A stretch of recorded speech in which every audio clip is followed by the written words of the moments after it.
Yes. I hope y'all recorded all of that beginning part because we should put that in the show. We did. Just me being abused and beaten up as we were talking about our sad Oh, please. childhood. Nobody's abusing you.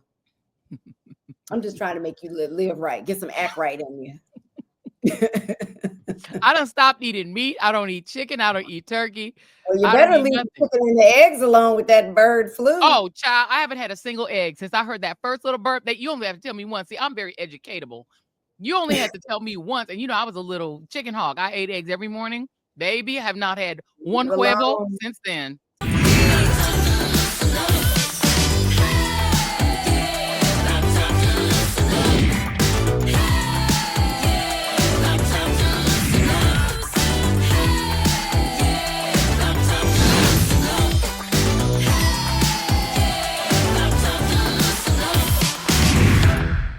A 1 and a 2 and a 1 3. and a 2. Okay, let's go. A 1 and a 2 and a 3. Here we go. Hey, everybody. Welcome to Read This, Read That. I am Jackie Reed. I'm Joyanne Reed. We're recording this on Super Bowl Sunday. And one of the things I want to say is that we are going to talk about the Super Bowl in just a bit. So stand by for that. We're also going to talk about the Grammys and so many things that happened there. And a couple of other things. We have a great guest today, Bevy Smith, who we both love so much. The ultimate auntie, Bevy Smith, is joining us. But girl, what a week. What an interesting. How's your week been? Because you're still eating that struggle food. You had toast with some bird flu butter and some raspberry jam. It was apricot jam, actually. Thank you. Oh, cute. Okay, fancy. My struggle meal. Okay, fancy pants. Yes, I'm in the struggle because you know what the thing is, I'm very neurotic, right?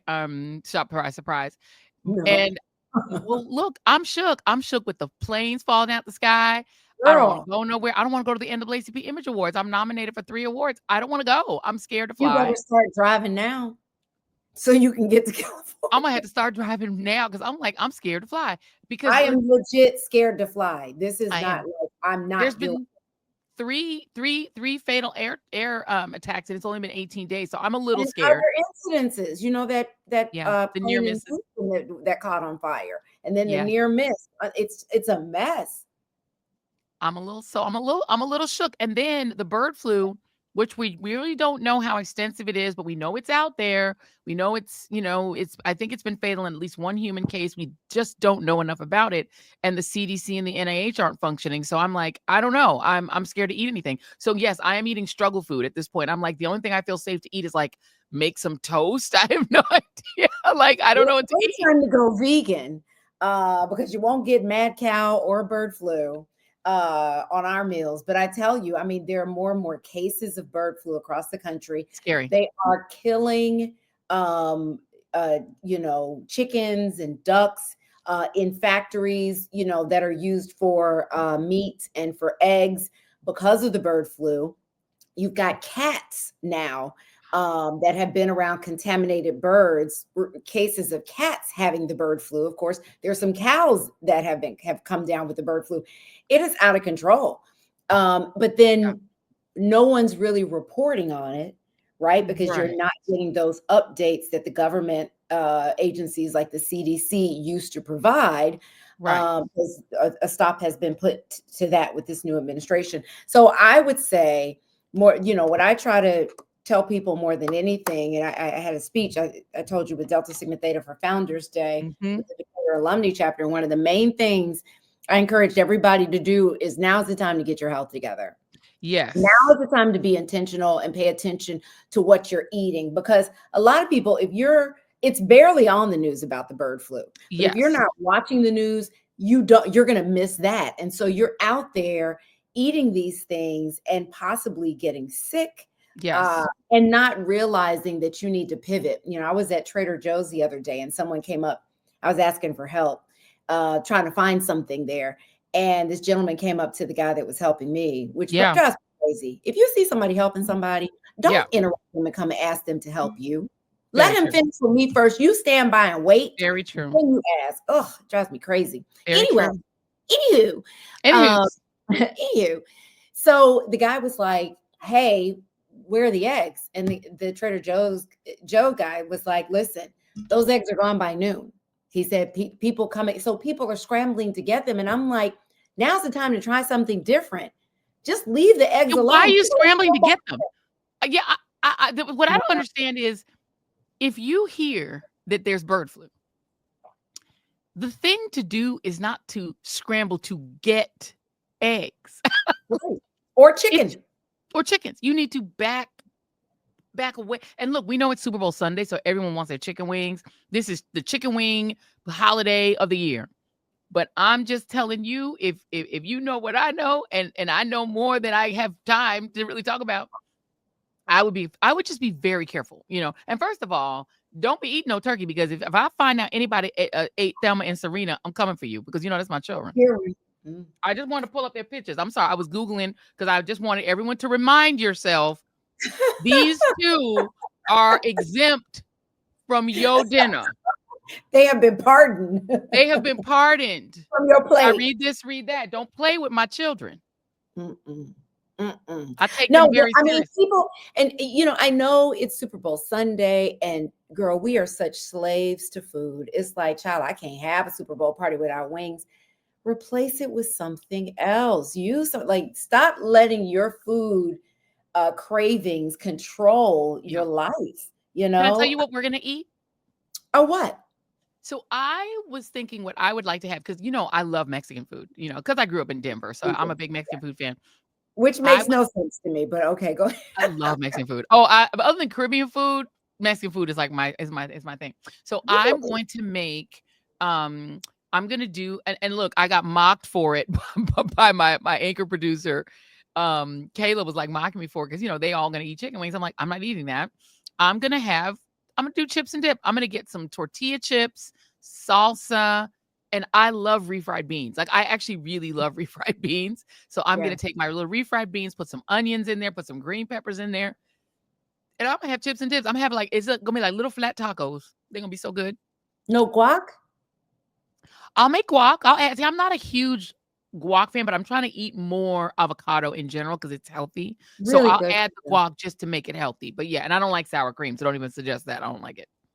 Good. I don't want you to eat that, but they do have vegan sour cream if you do. But yeah, it gets some fresh pico de gallo. That's so I good. love pico de gallo. See, that's what I'm Salsa? talking about. See, you're with me. I'm gonna do like Yeah. refried beans, pico de gallo, some little, little tomato, little peppers. And Wow. I'm just Get you gonna some make myself a jalapenos. yes. I'm gonna do like a fabulous. What do you call it? Like nachos, Oh, I love like a little nacho bar. like a That's little smart. nacho bowl. That's gonna be That's my easy. meal. What are you Oh, gonna make? that's so good. I'm not watching the Super Bowl, but I'm making chili. I'm making a vegan chili. I just I get it. I don't like, and we'll talk a little bit more about this. There are a lot of aspects of what's happening with the game that I'm just in Yeah, protest of personally, but yeah. I am going to watch halftime because I do want to see what Kendrick Lamar does. And I'll just watch the commercials online. I mean, girl, I listen. I What do don't you have. think? What do you think of so Charlemagne the God said that he did an interview in which he said that if it was him, he would not advise Wait, Kendrick hold that, Lamar. Ooh, hold that thought, oh, because we haven't gotten to our topics yet. oh, never mind. Scratch But that. hold that, because I do want to talk about that. I do Yes, want to talk about that. yes. But yeah. So why don't we just transition to our topics? Let's do our topics. How about Let's that? start topics, but we're starting with the Grammys because Oh, they're the furthest away. So we just want to yes. get into that first. Uh, So with the Grammys, now that we have transitioned into our hot topics, into our let's talk topics, um, Kanye. I mean, I shouldn't start with the bad part, but I mean, let's but do it. let's start with it. I think we got to go there. I mean, it was disturbing. It was disturbing, and I know that a lot of people are upset that his wife, even though no one's seen a marriage certificate, I haven't heard anyone or read anyone reporting that there was an actual marriage certificate. But they were walking the red carpet. We saw our friend Don Lemon try to stop them and talk to them. But she walked up with a fur coat. I'm hoping it was faux fur. At one point, took it off and had on this sheer dress and was completely nude underneath. I mean, I don't think Was she there a even had dress? on. I thought she was just naked. No, it was a sheer It dress, was if a I'm dress. not I mistaken. see. Yeah. right, Camille? Wasn't it? I think it was a sheer dress. But yeah, she wasn't just naked, but just to say how sheer it was. She had nothing, not a panty liner, not a thong, nothing. And so there's some concern from her family that they're just concerned about her after her walking the red carpet like this. People are online speculating that she's under Kanye's mind control, that he's controlling what she does. There were rumors that they were kicked out of the Grammys because of that or some other reason, but that was not true. They were not kicked out. I think they just wanted to have a red carpet moment. And it's just really controversial. But I try not to, I try to give Kanye, because after that, after everybody was talking about it, then he had this whole rant, this whole anti-Semitic rant, Where he said he loves Hitler. saying He that he reiterated loved that Hitler. Yeah, he's always saying this. And he said that was just a social experiment. I just feel like Kanye is mentally unwell. And I feel the more you put a camera on him in his face, give him headlines, the more controversial he'll be.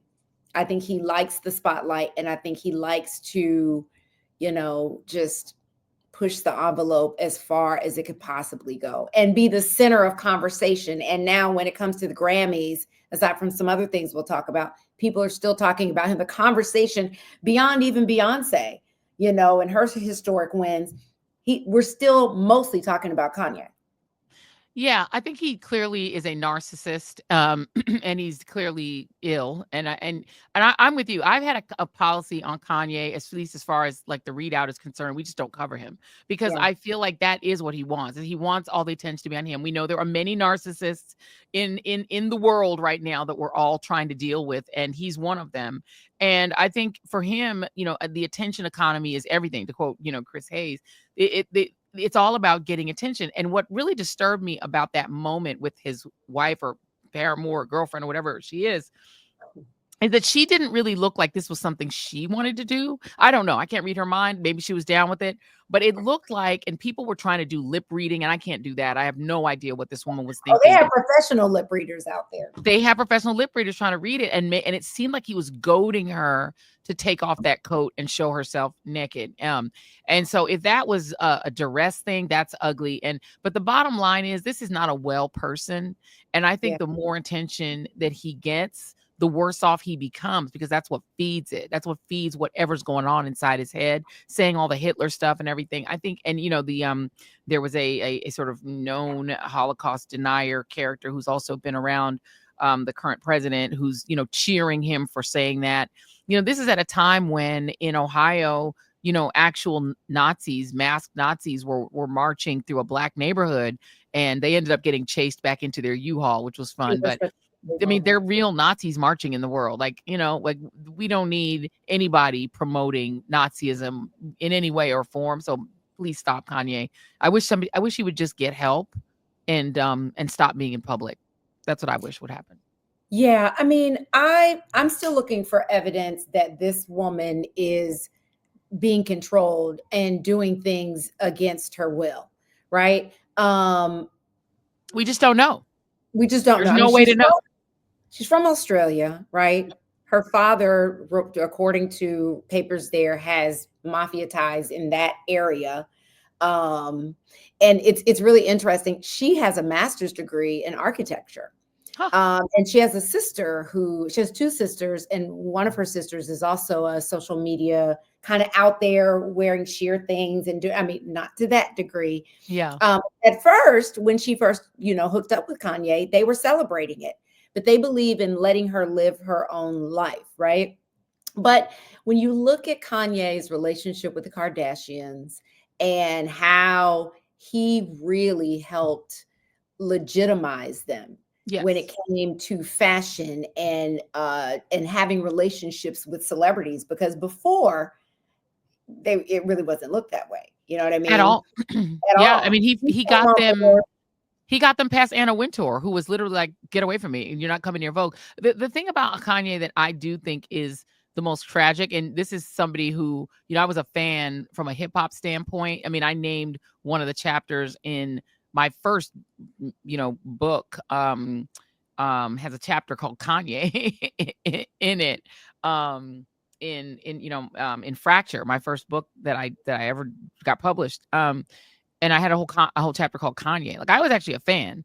But what I've realized over time is, even when I go back and look at the music that I enjoyed from him, there's a kernel, there's a chord of anti-blackness that runs through Kanye's music, his music videos, his choices of what kinds of women can be featured in the visuals of his videos, all the way through his White Lives Matter moment with Candace Owens, his embrace of, at least Hitler loving terminology, and saying slaves chose to be slaves, that black people chose slavery. Like, the things that he says about black people, that should have woke us up a long time before he started doing stunts like this. We needed to be re-examining our relationship with Kanye West way back when he was promoting Kim Kardashian as the epitome of female beauty and really rejecting black women. Even in castings, we would hear stories that black women couldn't be, dark-skinned black women couldn't even be cast in his music videos. These were, again, allegations that were happening at the time that were not pursued. We just didn't pursue it. Confused us all with the whole George Bush doesn't care about black people, right? That's what was in my book. Yeah. And that's what I think, aside from his music, right? I think a lot of black people felt like he was speaking for all of us when he had that moment, and we championed him for that. And even when he went up on stage and interrupted Taylor Swift on Beyonce's half, even though that's not what Beyonce nor Jay-Z wanted, we felt like he was defending, standing up for a black woman. So it is, and he celebrated his mother so much. He really did. Through most of his career, who was a black woman. So there's mixed messaging from him, but to your point, at some point and then further on, it was very clear that there was these notes of anti-blackness with but then he has the choir, right? The gospel choir that's all black. Yeah. It's kind of all over the place. He's all over the place. But I think he's also not well. Right? Like, he's not well. Not well. There's no doubt about it. And but what he's doing with this girl, he did something very similar with not only Kim Kardashian, but her sisters, which again, he changed the way that they dress and help them on their way to being fashion icons, really. They really are some of the people out there who set the standard when it comes to what is fashionable. It is what it is, whether you like them or not. That's a fact.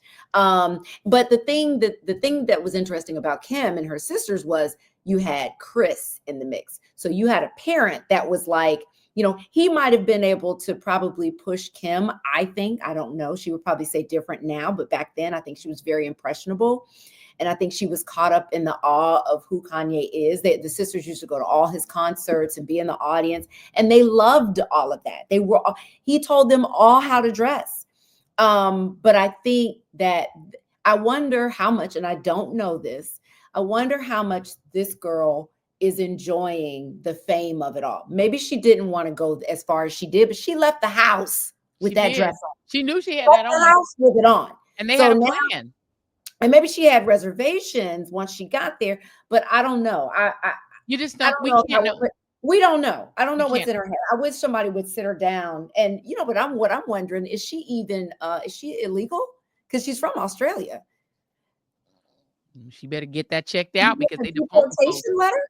They better make the deport. And by the way, the other thing, and this could be a whole show. We will not do the Kardashian whole family, between Kim Kardashian's sex tape with Ray J and the mom's knowledge of what was happening and promotion of it, to Caitlyn Jenner, really being very problematic toward trans people, even though she is trans.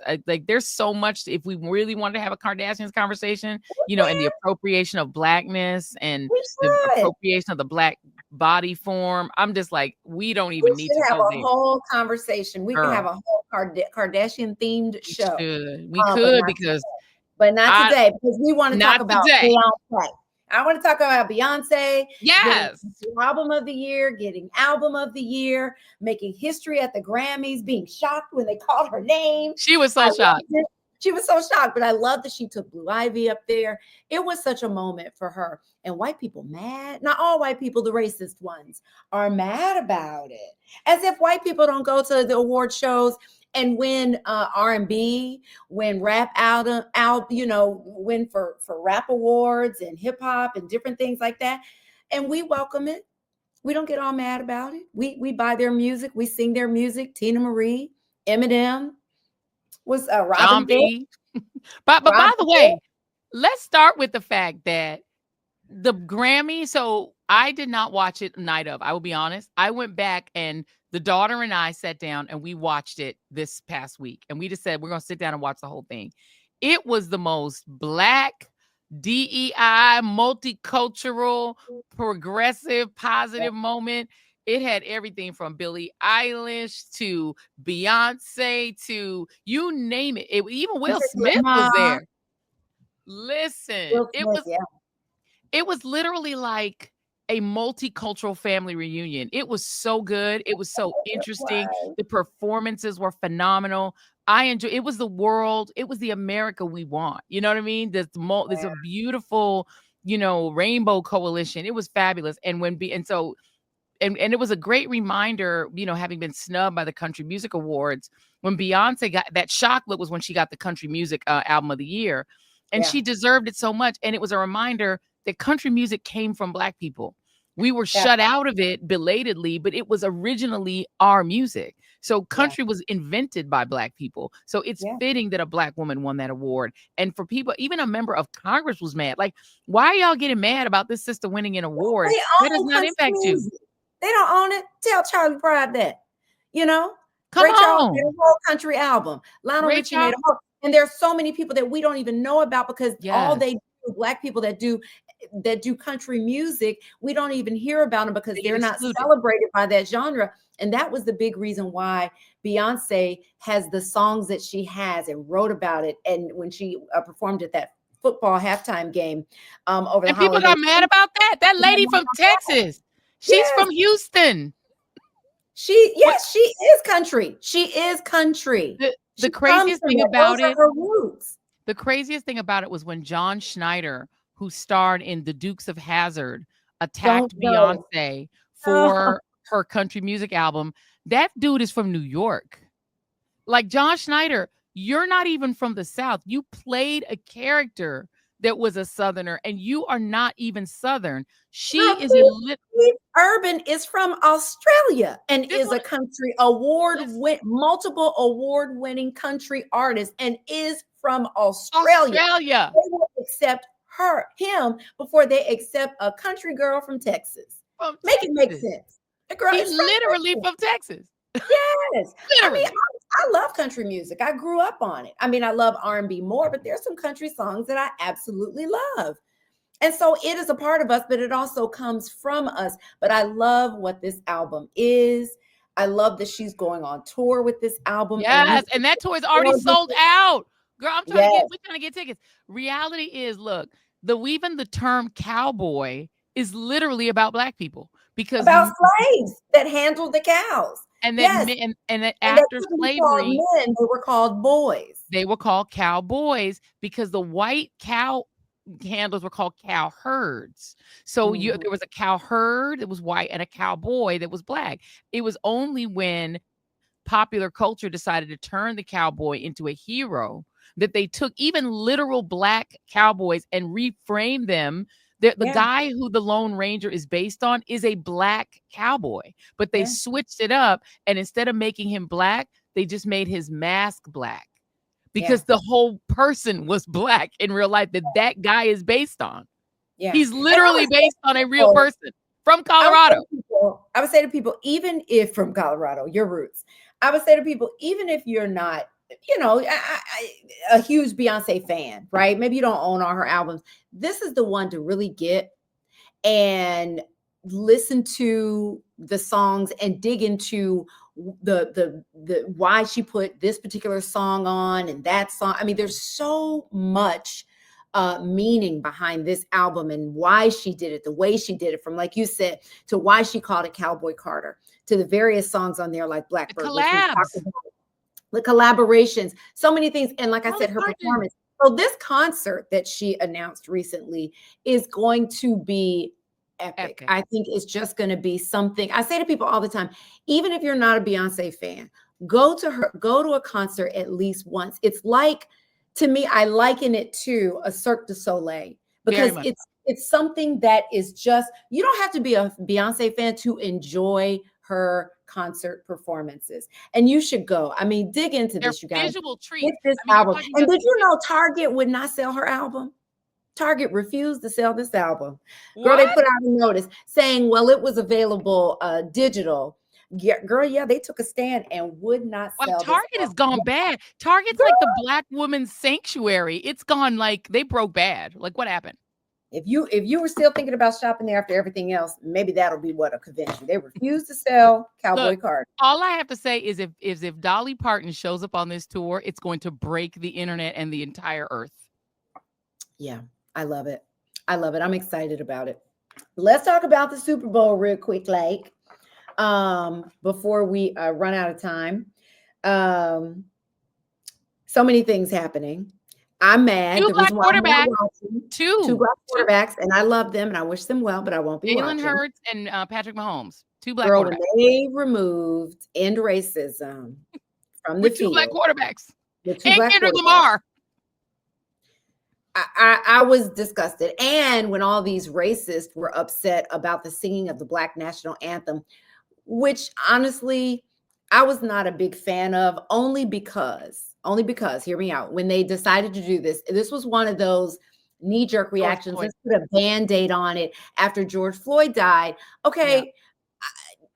I'm happy they're singing the Black national anthem, but you know what I would like instead?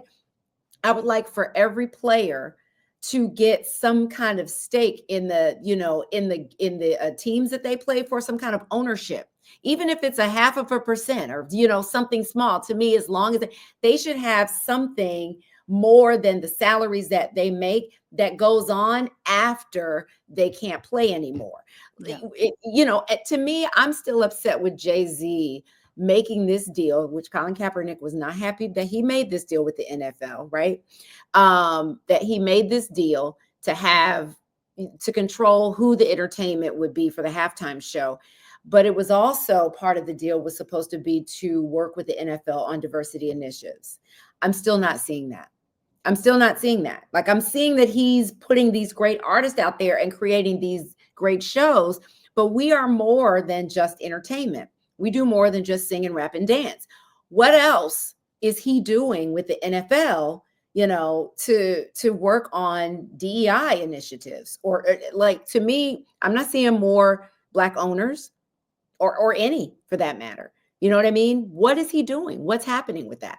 Yeah, it's a good question. And I mean, Well, first of all, that's my little protest. yeah. And having end racism in the end zone, if we're being honest, okay, that's cute. I mean, it's nice. It was nice to have that, not having that. And they replaced it with choose love. Like, choose what kind of love? Like, what are you talking about? Because the country's not choosing love right now. And it's so interesting that, the Kansas City Chiefs are, I don't know if they're the favorite or not, but there's so much that's political and sort of problematic about them. It's interesting. I mean, that's Taylor Swift, a boyfriend team. So everybody's very excited that Taylor Swift will probably be there. The president is going to be there. It's possible. It believes that the president will be. Apparently, Elon Musk is maybe going to show up. He's bought like allegedly $40 million worth of ads that are going to run that are probably going to be disinformation and lies. I mean, we don't know, but it's very political. This Super Bowl is very political, and so having not having end racism in the end zone and having all of this spectacle take place with two Black quarterbacks and Kendrick Lamar, and the question of whether Kendrick Lamar is going to perform They Not Like Us, which became an anthem for the Kamala Harris campaign during the campaign. So it's like there's so much about this Super Bowl that is fraught with meaning. And it, even down to Tommy Tuberville, the Alabama senator, trying to claim that he discovered Patrick Mahomes when it turned out not true. And Patrick Mahomes actually responding and saying, no, you didn't. When he was coaching, he did not discover Patrick Mahomes. So Patrick Mahomes was like, no, you didn't. And so you have all these people trying to claim a piece of these Black quarterbacks' legacy.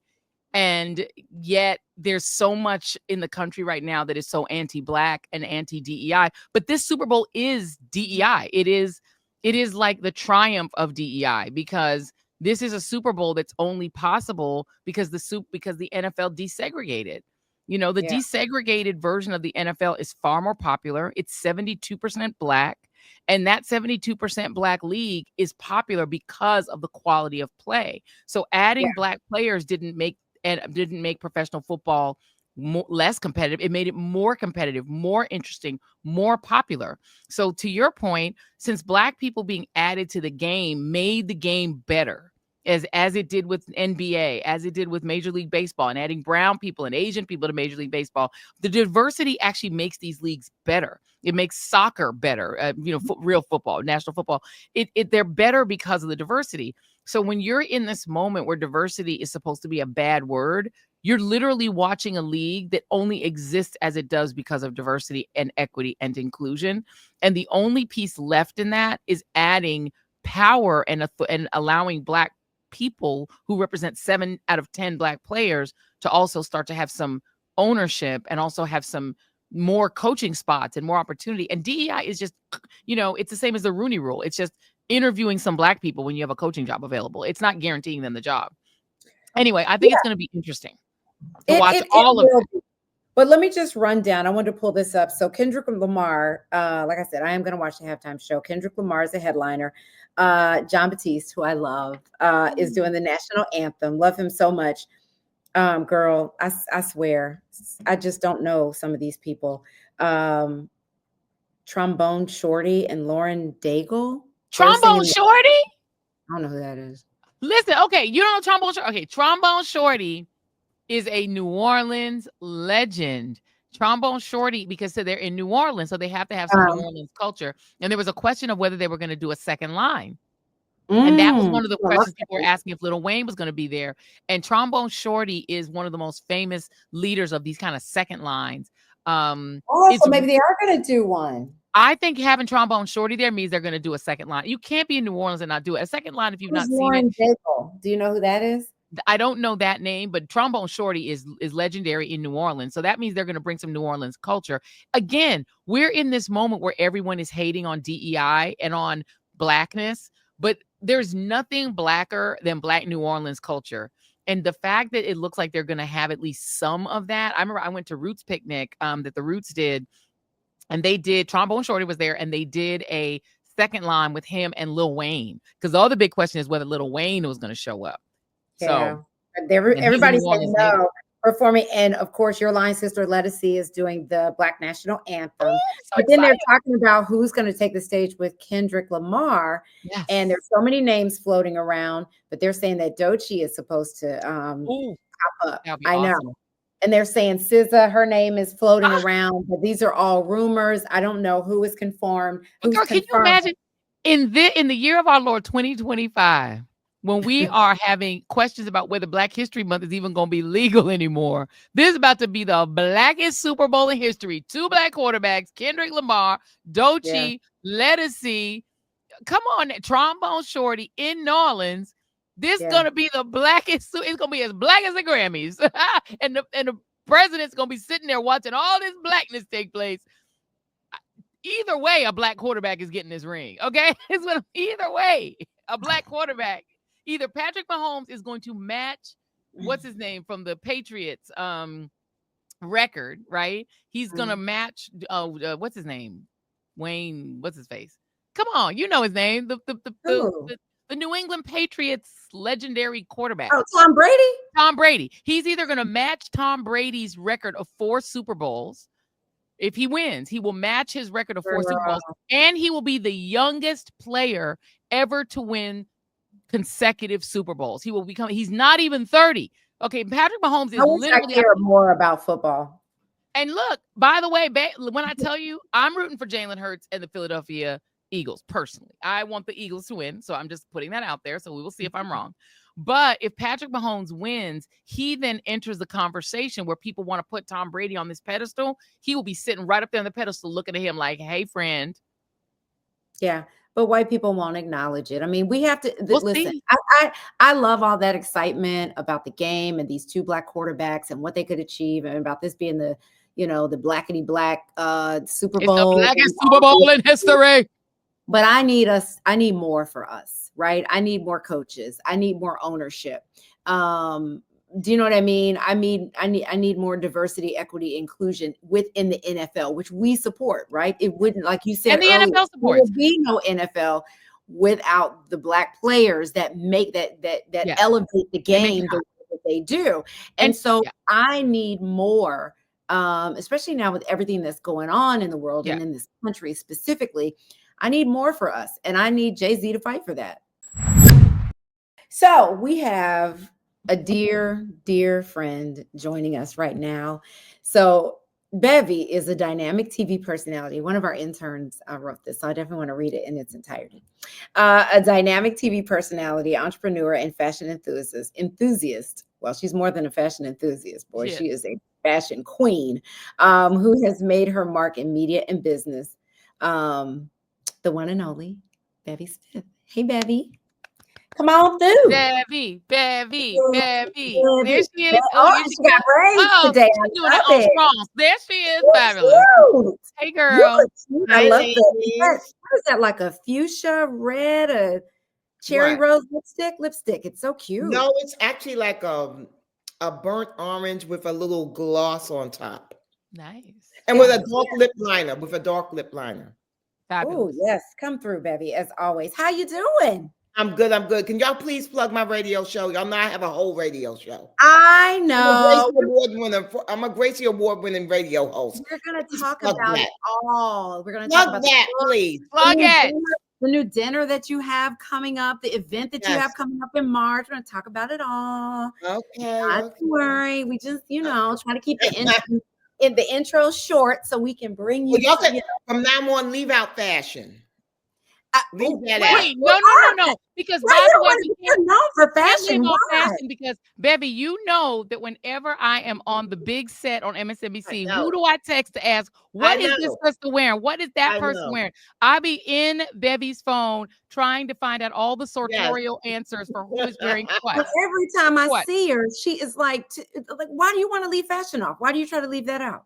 Well, because it's just that literally on February 14th, it'll be my 20th anniversary of leaving the fashion business. Okay. 20th anniversary, where I quit my job at Rolling Stone magazine, and I said I'm going to become a TV actress. I'm going to become a writer. I'm going to do all these things, and I did all those things. So to me, it's like fashion. That's my old life. But you did the whole show, Fashion Queens. But that was also as a TV person, so it wasn't really fashion.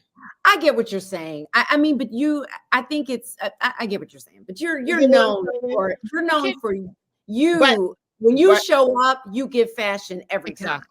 Yes, but so here's the thing, right?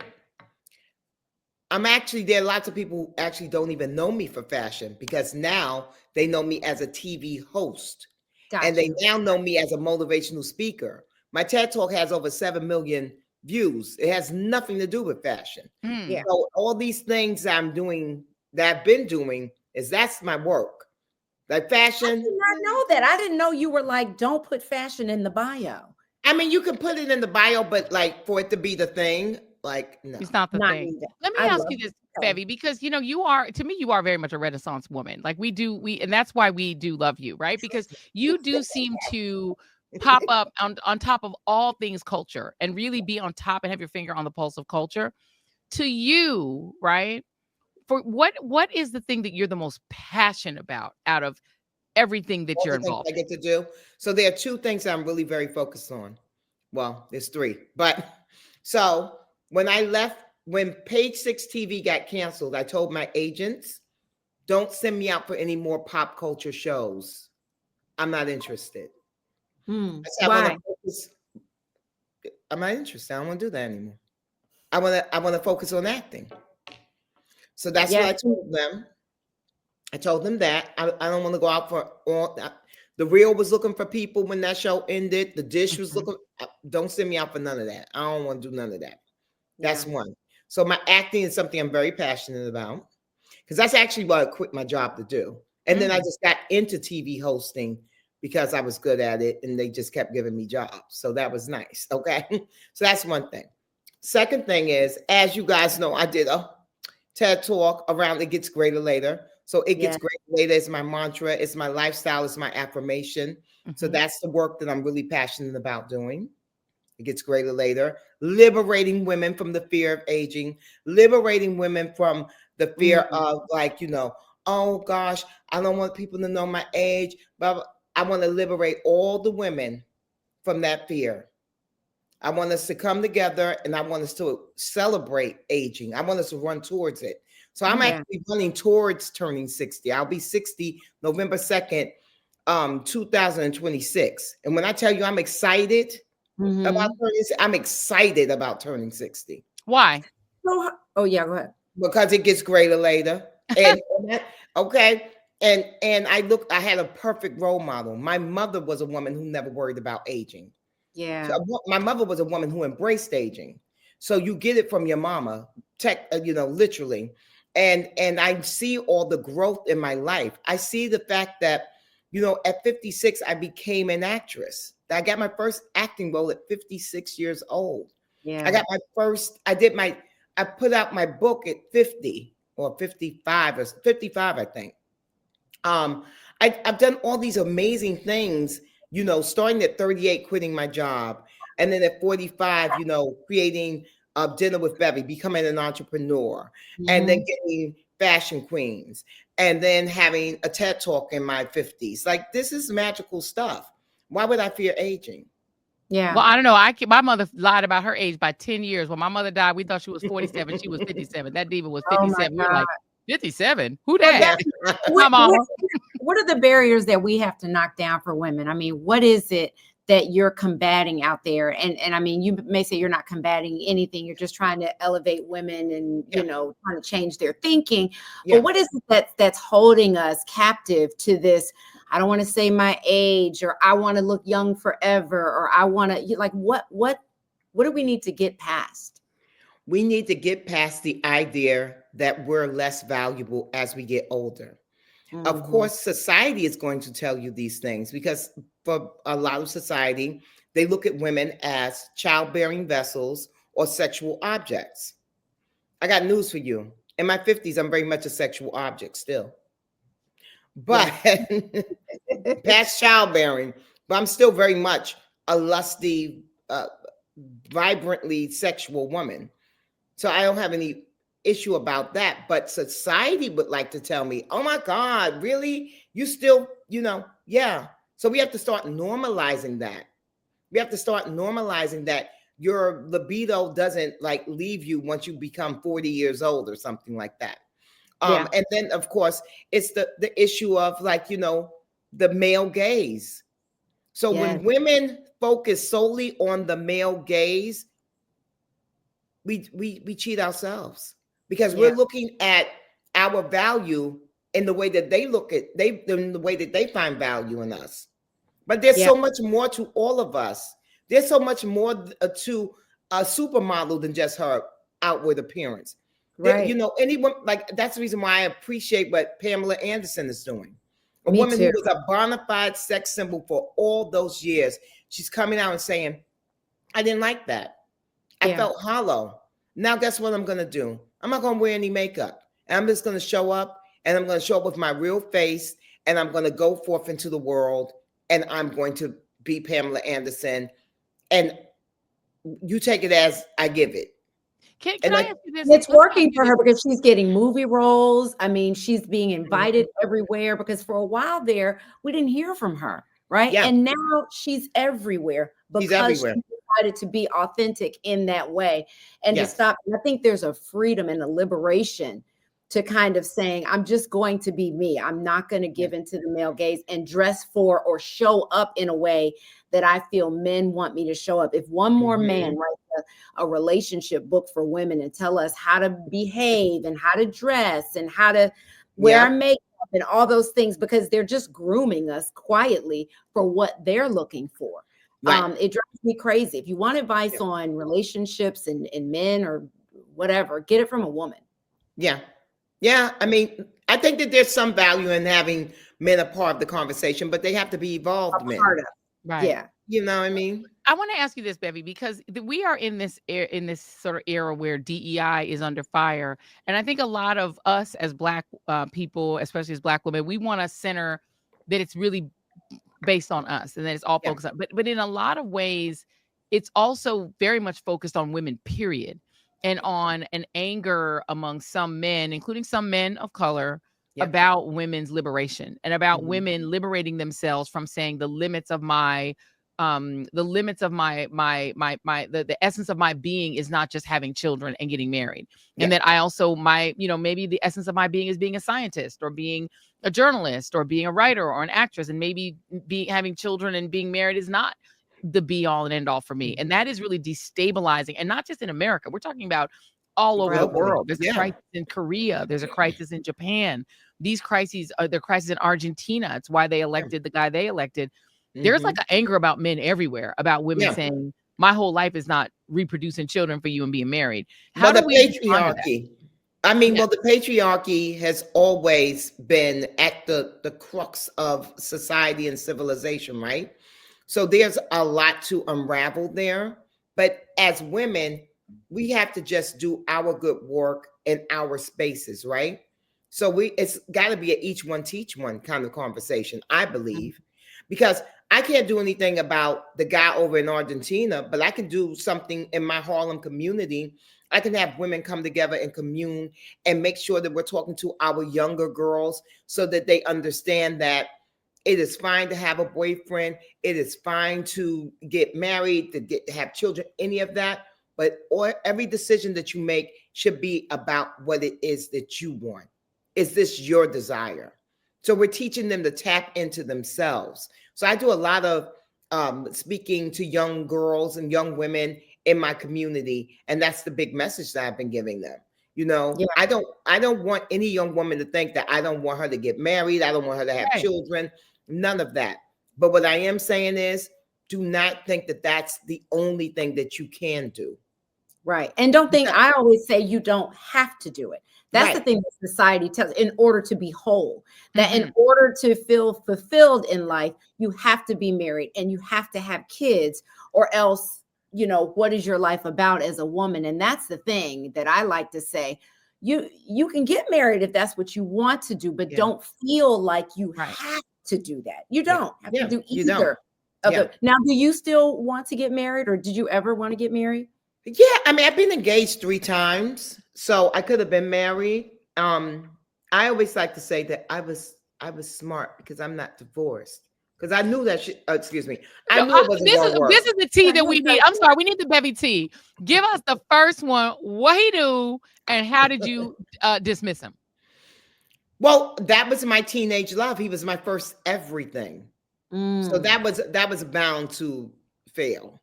Yeah. That Yeah. was You bound were to too young. fail. You were both Okay. too Too young. Number young, 2. and he was number 2. He he was the first person.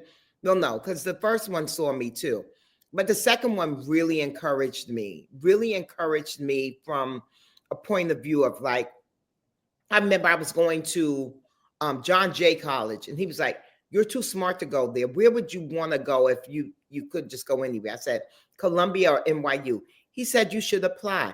I said, "Oh my gosh, it's too expensive." And blah, blah. He said, "Just apply." And so I got into both, and I was already working. And so he said, "I'm going to help you with school." And so I went to NYU, and that was that guy. And so Help he you saw how? me Monetarily? financially, yes. Oh, I love that. Okay. Mm. Yeah, yeah. And so that was that guy. And the reason why that didn't work is because he was controlling. Mm-hmm. So Yeah. that was that, okay. That's not Thank gonna you. work for you. Thank you. Yeah. Mm. And the third one is he's really a 2.5 because I didn't get the ring. The other two I had rings. This one I didn't get the ring, but he was like, to this day, if you see us together, we're very simpatico. You can see that there's a vibe between us. But I was not a whole person when I dated him. I was also very much a strategist when I dated him. I was not dating him for pure reasons. I was dating him as a way to kind of get out of the way I was dating in the past. I can't say too much because people know him. Yeah. But I was not the best person in that relationship. And it was from that relationship that I took time out to really tap into who I was and what I really wanted. Because prior to that, I didn't even, I had a career, the whole thing, and was successful. And I literally had a career and was successful just because it would secure me the right kind of husband. Really? I didn't even care about my career like that, girl. I just had it. Okay, Bevy, we need the whole backstory of Bevy Smith. Tell me, where did you grow up? What is your background? We want the whole background. Harlem. I know it's Harlem. But your people, though, is your people Caribbean? Are they American? Are they Southern? My daddy is a Geechee from South Carolina, and my mother's from North Carolina. And I'm the baby of 3. My brother's oldest, and my sister is in the middle. My sister has 5 children, happily married for over 30 years. So it's very interesting, you know, that kind of thing. And I think also my sister saved me from having pressure because she had so many children. My parents were very pleased. They were fine. Like, they got 5 grandkids. I mean, do you need more than 5? No. And so, yeah, I'm born and raised in New York. I'm a real New Yorker through and through. No. Yes. No. You just give Harlem, baby. You just give Harlem. I give Harlem. I want to talk a little bit more about the whole marriage thing because if you never got married, would you regret that? No. What is not going to happen is I'm not going to close my eyes without having a deep and monumental love. So that's not going to happen. The marriage part of it is neither here nor there for me, but the deep monumental love is what I am attracting in my life. Yeah, that's what I'm attracting. You are really manifesting that. I mean, she was saying last time I saw her, we were together working on something, and she was just telling us what she's doing on social media to attract men, and her DMs are pop. Yeah, and her DMs are popping. So what advice for the ladies that are when it gets greater later, ladies that are 50 plus, what dating advice if they're looking for a great love or marriage or just, because a lot of women, I was just talking to a girlfriend this morning who was saying it really is hard to meet quality men out here. Well, first we got to take the hard part out of the equation because words have power. Yeah. But we're focusing on how hard and difficult it is. That's what we're going to keep attracting. So I don't talk about dating being hard and arduous, and I don't talk about the bad dates. I focus on the great dates that I go on. Sometimes you go on a date. They're plentiful, these great dates. Yeah, I have enough men to date. Yeah, I mean I'm a busy woman. I have a big life, so I don't need to see somebody every single day. But if I can go on a date once a week, twice a week, yeah, I'm into that. Okay, I have to ask you this question, Bevy. This is burning in my spirit right now. Yeah. Have you watched Later Daters? So let me tell you why I watched a little bit of it, because everybody was like, you should be on Later Daters. It is the gift that our forever First Lady Michelle Obama has gifted us. Okay, but so here's what I found when I'm watching it. Okay. I'm like, I want to hang out with the daughters of the ladies. I felt like the ladies were too old for me. Baby. Oh my God. The daughters, they know their parents so well, and they have their number, and these ladies don't even understand how much their daughters have psychoanalyzed them to the core. Yes, and the daughters but I like the energy of the 62-year-old Black lady. I loved her energy. I thought she looked great. She worked out a lot. She had youthful energy. She was beautiful. She had youthful energy. But listen, I thought she was a little rigid, because one of the things I want to say about dating, we got to stop with all these parameters. We can't be so rigid. What you mean? You mean the lady who was who did she was like a marketing No, person. not that one. Not that one. Yeah, no, she was like, she had too many. Yeah. She was in love with a man who clearly was not into her. Mm-hmm. I felt so bad because she was so into. Remember the guy who was like he was like a social butterfly, and it was like a one-way love. I was like, don't get in that one-way love situation where you're obsessed with somebody who's not into you like that. Well, her Yeah. kids told a lot They about her as a person and why she could be problematic coming to the table. She's looking for the Yes. wrong people based on her Yes. personality. Yes. Yeah. Yes. The white lady in the woods, that girl. I said, come on, white lady in the woods. And then she dated the black guy for a minute. I was like, the white lady in the woods, that was kind of my joint. I kind of No, I love love her. the woman who said, I don't want to be a nurse or a A purse. I purse. was Yes. put that on a shirt. Yes. Yes. But what were Yes. you going to say about the series? What did you wanted to hang out no. with the youngins? Not the youngins, but they're just younger. They were in their 40s. Yeah. I find that a lot of times that women my age tend to be a little jaded, Mm-hmm. tend to be on a smidgen bit bitter. I'm an optimistic person. Yeah. I am always glasses half full. And I hope against hope at all times. That's just the way my mother built us to be.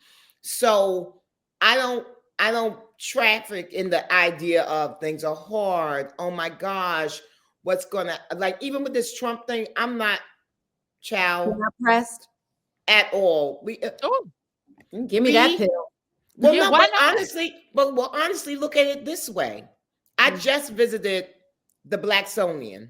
With the first day of Black History, and I have been many times, but it was such a great reminder of all that we have overcome. And when we overcame some of the greatest obstacles, we had not even a tenth of what we have now. Yeah. Right. I mean, if we came out of slavery and built universities, towns, banks, created entrepreneurs who became millionaires, had Congress people, you can't put the genie back in the bottle, sweetie. That's the reason why we were all laughing at them about Black History Month. See, it started with Mr. Woodson. It didn't start with the White House. We don't need a permission from y'all. Listen, Bevy, thank you. You were speaking about that because I was literally laughing when they were like, we're not going to celebrate Juneteenth in various federal agencies. And it's like, baby, we celebrated not Juneteenth. We weren't going to celebrate Black History Month with these federal agencies. We did not need y'all to tell us to celebrate Juneteenth. To celebrate Black History Month any more than we needed Joe Biden to tell us to celebrate Juneteenth. We were celebrating Juneteenth anyway. We've been celebrating Juneteenth since 1865. Nobody told Black people to celebrate Juneteenth. Biden added himself to something that was already gone. My sister participated in a Miss Juneteenth pageant in 1985. Yeah, and MLK, Denver, Colorado, in Atlanta, ML King Day with a parade and event before Stevie Wonder even made the song. Before he even made it a holiday, it's so funny that the larger culture feels that we need their validation in order to celebrate ourselves. We were going to we created Memorial Day. Black people were doing Memorial Day first. White America added itself and said, oh, let's make this a holiday. Black people already created Memorial Day. They called it Decoration Day, and they were already doing it in South Carolina and Georgia way before it was a holiday.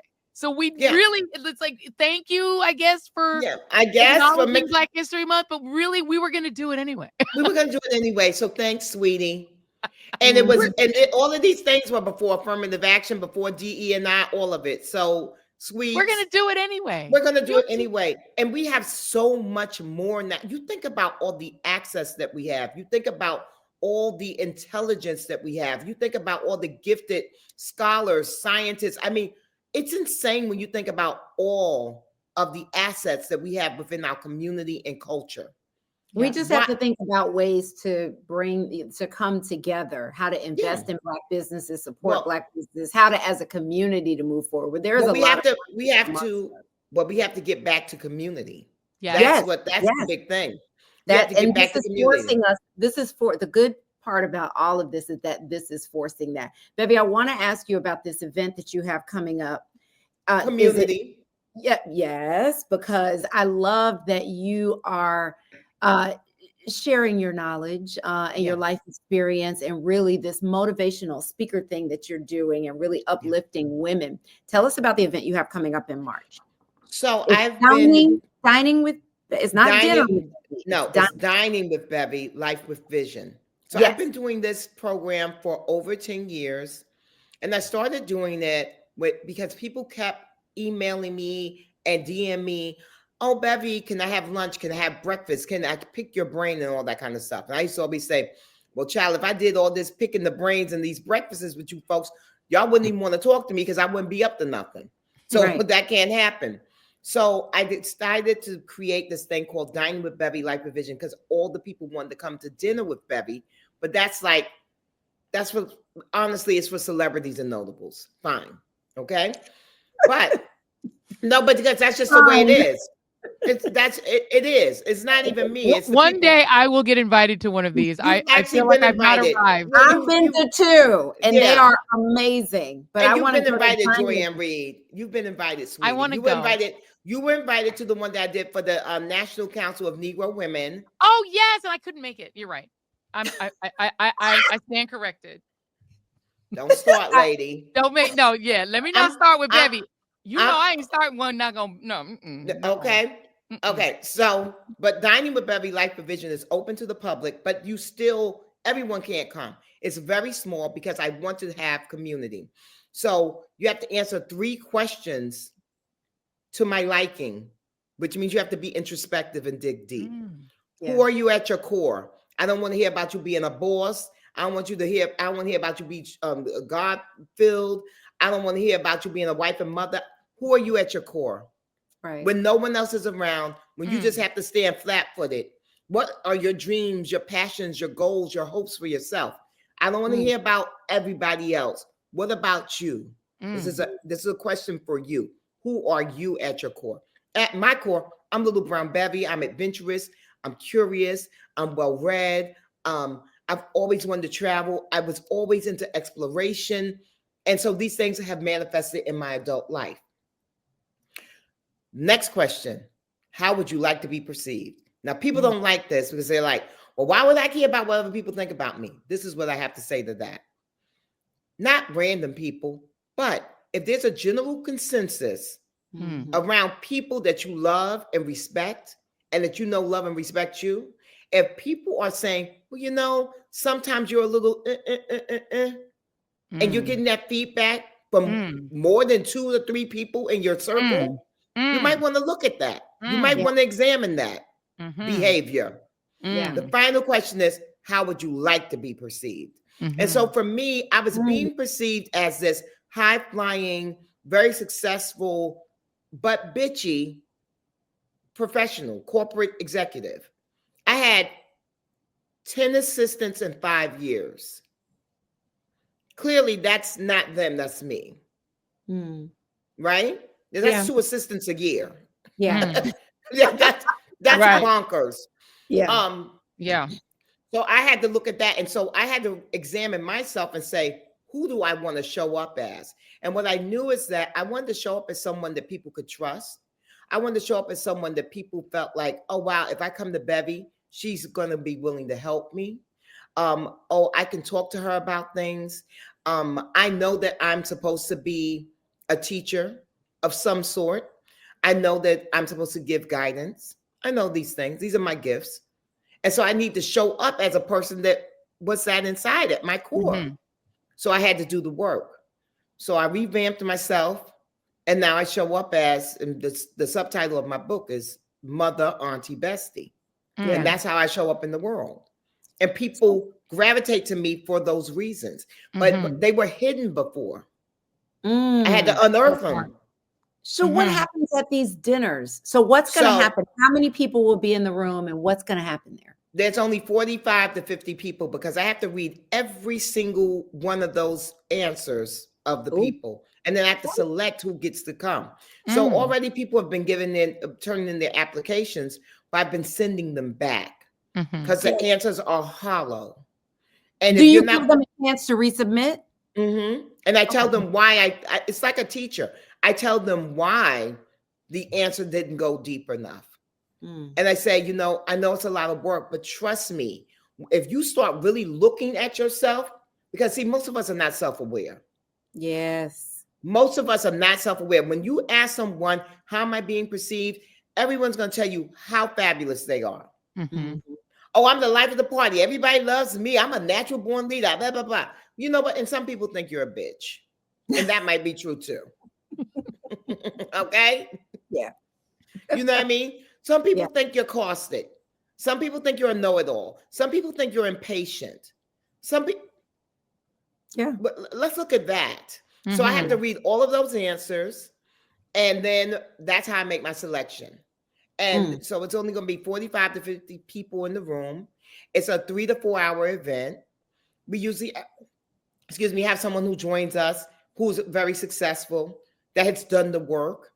And I do a little Q&A with that person. But it's really me. And then the other genius part about it, I guess I did say it was genius, is just like Dinner with Bevy, it's curated. The tables are curated. So I read your answers, and you're going to tell me who you are and who you would like to be. You're going to send me your resume, so I'm going to see what you do for a living. And then that's how I'm going to do my seating chart. Because the goal is to connect people in the room. I want fellowship and community to happen in the room. Wow. So these would just be famous people that are guests here, as before with Dinner with Bevy. It's notables. Yeah. It's notables. It's not famous people. It's notables. It's people that you can Google. Yeah. Okay. Yeah. Google. That's awesome. Oh, this sounds powerful. People that you can Google. I love it. But no, the people at the actual dinner, the guests, because that's what I mean. Oh no, these are real people. Regular people. That's what I mean, because with Dinner with Bevy, there were a lot of people. Those are celebrities, right? Those are celebrities. Yeah, but this won't be notables. That. So yeah, sometimes though, I do have people that are notable that say I want to come, and I'm like, really? And then they have to do the application process too, and then they have to pay the fee. Yeah. Have you turned away any notables? You don't have to say names for their application that it wasn't that you. Well, I don't want people that can suck up all the air in the room, so I've said no, because what will happen is people will not be there to do the work. Right, they'll be there to take selfies with that person. Yeah, that's not what we're here for, and that's not right. And I mean, I like the fact that you're creating something where everyone at your table is equal to you. And you're not creating a situation where you put one person in a position at that table to then, as you said, suck up all the energy and have people trying to turn to them when they're also trying to enjoy the experience. Those people should go to Dinner with Bevy. Yes. And it's curated, so the people at your table, you're more than likely going to walk away with a special connection with, like, you're going to vibe with them in a certain kind of way. I love this, Bevy. I love this concept. This is a great concept. Thank you. Well, people are lonely too, guys. Like, one of the things that breaks my heart is how lonely so many, especially Black women are.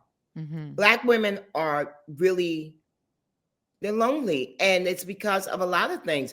It also has a lot to do with social media. Yeah. Because you think that you have friendships and relationships with people. You don't. They're not real. That's not real. So you're sitting at home, you're scrolling, you're liking something, you're making a little comment, somebody might respond back to you, and that's you think that's a connection? That ain't no connection. So people have said to me, Bevy, as a matter of fact, someone today called me and said, Bevy, I want to help you scale this. And I said, I love you for it, but I don't want to scale it. Because if there was any more people in the room, I couldn't remember names. I couldn't remember people's circumstances. And also, then where's the touch feel? Where's that connectivity? We have enough master classes and symposium. No, so this is you break bread and you really get a chance to connect. There's a half an hour mocktail hour at the beginning. So you get your little name badge and you just meet people. And then we go in for brunch. And then that's 2.5, 3 hours of just talking, doing some exercises, figuring out what your affirmation is. Mine is, it gets greater later. Everyone should have one. Everyone should have their own personal affirmation that they connect with every single morning. So go ahead. No. Finish your thought. No, I'm just going to say, if I say it gets greater later every morning, then I've set my day up right. Yeah. Will this be around the country, or do people have to come to New York for this? They have to come to New York. Okay, so I've done tours before. I'm going to just be honest here. I only do Dining with Bevy Life Revision when the spirit moves me to do it. Like literally, God has to be like, Bevy, do a Dining with Bevy Life Revision, because I'm very blessed and fortunate that I make great money doing keynotes, public speaking, hosting dinner with Bevy, doing TV projects. I make great money doing that stuff. So the money I make on Dining with Bevy Life Revision, ma'am, and for the amount of work I do on this, I need a union rep because I'm being underpaid. I'm being underpaid. Listen, I love that you're doing this. So where can people go to fill out an application and try to be a part of this? Bevy@bevysmith.com. Email me, girl. Bevy@bevysmith.com. And just be ready to work, though. Because like I said, this is not an event for you to, I want everyone to look cute, but it ain't about that. Yeah. It's about doing the introspective work. We got to start digging deep because time is ticking away. I know for me, can I just tell you guys what my latest project is? Please. So I told you I'm turning 60 in a year and a half. Yeah. Super excited. So at my core, the other part of me at my core, Little Brown Bevy, I always wanted to be athletic. But I was a nerdy girl. I know we grew up in Harlem, but we were very like sequestered. And our parents were very like, no, you're not going to play outside. So I didn't get the chance to really kind of like run. And I don't even know how to ride a bike. I don't know how to ride a bike. Wow. Because that would have required us to be outside, learn how to ride a bike. Yeah. So for my 60th, or like actually for my new book, you're going to see Bevy Smith, the athletic girl. I love this. Okay, tell us more. Tell us more. What you gonna be doing? Riding a bike. We know that's on the list. Riding a bike is at the top of the list. Yeah. Well, no, actually, that's not. What is it? If you skateboard, I'm gonna pass out. Are you gonna run the New York Marathon? I'm doing a 5K at the end of the year. Nice. I'm doing a 5K. I am going to do aerial yoga. Okay. What's aerial yoga? What is that? When you hang from those things, when your leg is up, suspended, and you're okay. I'm bendy twisty anyway, so I should be doing that. Yes, I should be doing that. The other thing I'm going to do is I'm learning how to swim. You know how to swim? Yes, that's a life skill. That's good. Okay. So these are all the things that I'm doing. So for me, I ask people to look at what they want their future selves to be. And for me, my future self is I'm a movement-based person. So one of the things I started doing right now, because I always want people to have a takeaway that they can start doing right now. I go dancing every week. I take Zumba. I go out. No, to you know what I'm saying? Do you go to like a party? Lessons? Okay. No, I'm taking Zumba. So that's dancing, that's exercise. But I go out to just enjoy myself. One of the things I'm most proud of, I went to a party in Brooklyn that was a black tie. So I went to Brooklyn in a gown by myself. And I didn't even know the people. I knew the people that were performing, but I didn't know the people in the room. And of course, at first, and I'm also not drinking anymore. That's another thing. Me either. Yay. Yeah, that's a whole other thing. As I sip. Right? Good. Girl, sip, girl. So I went. I don't know people. I don't have a drink as a crutch. I go. I had the best time. And I met a guy. Oh. Okay. Was there a date after this? Have you been The date is coming up. The first day? Reality. I need a Bevy reality show. I actually need a Bevy. I need a whole reality show. No, nobody in my business. Men out there. She's not gonna do it. I want nobody in my business. Just don't read this. Be that. Exactly. Very private. She is very, you wouldn't think it. This I know about her. She's very Very private. private. I'm a Scorpio, so we the I get keepers it. of secrets, I darling. understand. All you have to say is I'm a Scorpio. I get it. You get it. I got it. Yeah. I love this. It's exciting, right? Like it is. And to be like 58 years old and embarking on a whole new project. It's so incredible, especially at a physical one, right? Like, so that's the work I'm doing to try and encourage everyone. Like, I know that when I get to my space where I'm just like, you see me all the time and it's just active Bevy. Do you know how many people I'm going to liberate? You know how many women that are going to be like, oh, I'm not stuck. Oh, I don't have to be that person. You know, one of the things I talked about with a dear friend and what I'm going to say at Life with Vision is the fact that I love breaking day. I'm a person who, because I like a party. So I love staying out all night long, especially in New Orleans, with New Orleans girls. Yeah. And when that sun is coming up and I'm still out, I'm just happy. I won't be doing that anymore. But what I will be doing is, because I'm not drinking, is I will be going to bed earlier, which means I'll be getting up and doing the sunrise, and I'll be fresh. I won't have to go back to bed. Because normally I do sunrise and then I'm like, ooh, child, I got to go to bed. But now I'll do sunrise, and that'll be the start of my day. So I'm super looking forward to all of these kind of things. It's so refreshing. You are so refreshing. I mean, you are always reinventing yourself. You're always glass half full, so optimistic and so excited and enthusiastic about life. A Renaissance woman. I've known her for so long, and she's always been that way, no matter what. No matter what. Variety of circumstances throughout your life, but you've always had that energy. Yeah. I love it. Yeah. And we can teach everyone to be like this, because honestly, that's the energy that we need right now. Because this is going to be, you know, this 4 years ain't going to be a cakewalk. No, it's not. It's not going to be easy, girl. It is not.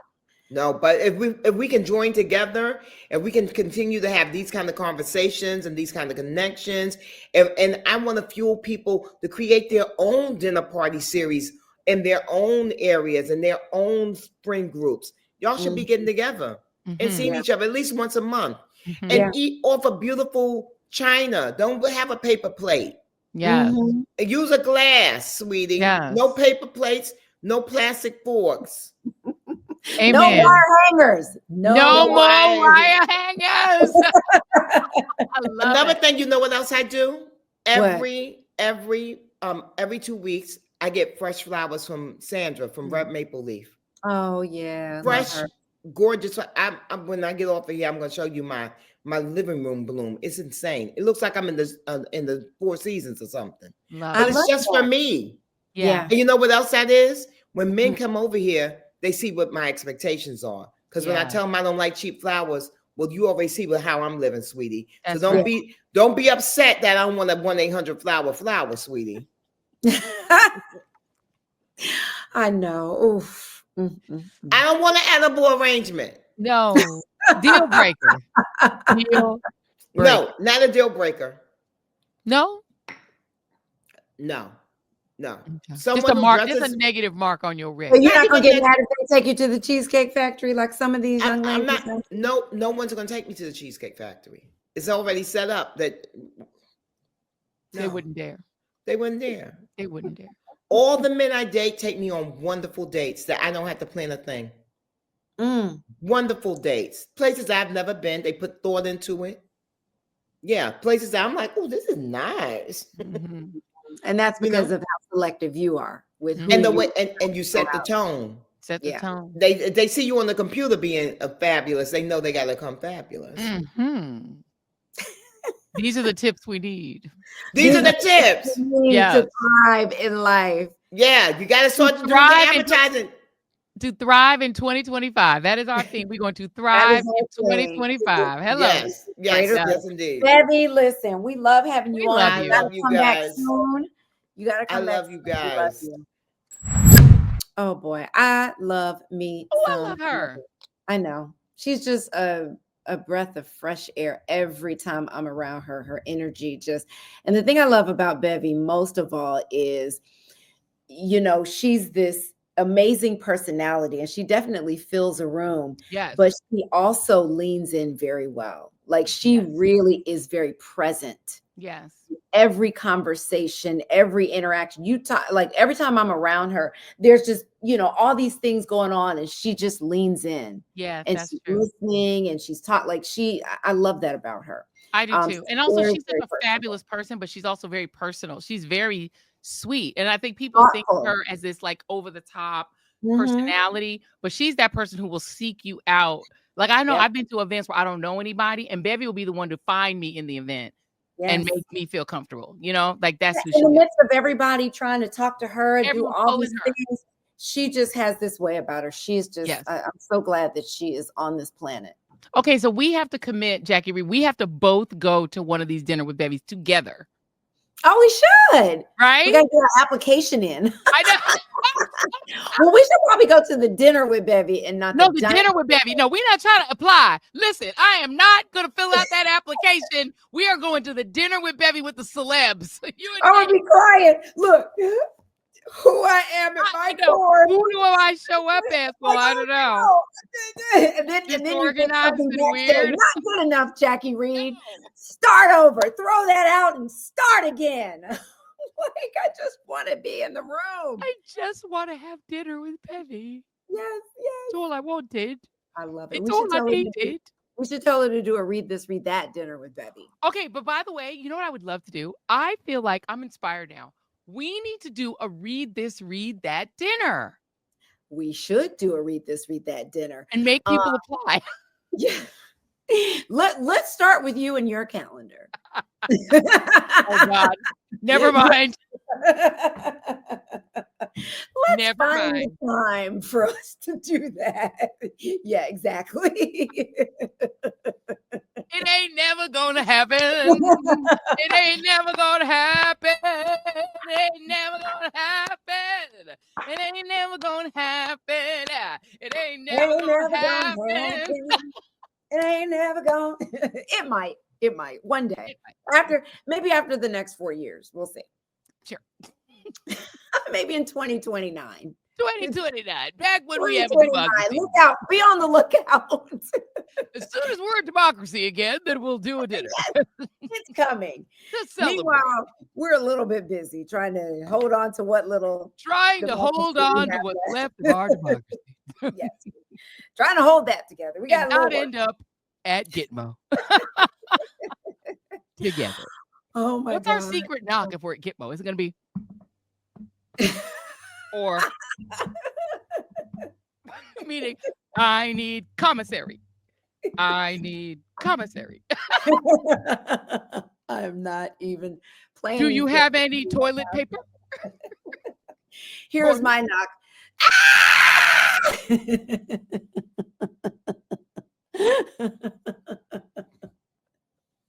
When you hear me scream, that's my knock. All you hear is the blood curdling scream. Just the scream. Just the screams. That is it. Well, that does it for this week's episode of Read This, Read That. I mean, beautiful people. What more could we do? Listen, Bevy is just come to our dinner. Yes, come to our dinner or look for us at dinner with Bevy, not dining. Dinner with Bevy. But I do look forward to, I do think there's going to be, just for the Read This, Read That audience, we plan to be out on these streets. Like, we've got Essence Festival coming up. We've got so many things happening. We're going to be in these streets. We are not going to be at home and hiding. We're going to be out here amongst the people. Yes, we are. Outside. We are. It's happening. It's happening.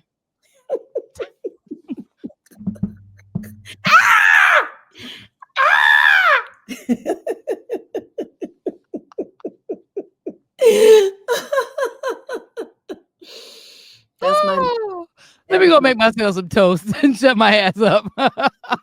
You have Mexican food to make.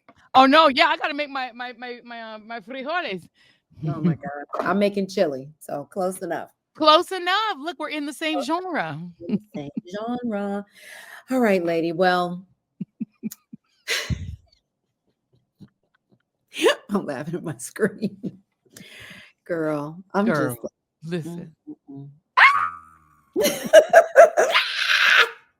You wake up in the morning. That's how I generally wake up. That's generally how I wake up. It's a crazy world. But we're going to get through it. We're going to get through it. Woosah indeed. All right.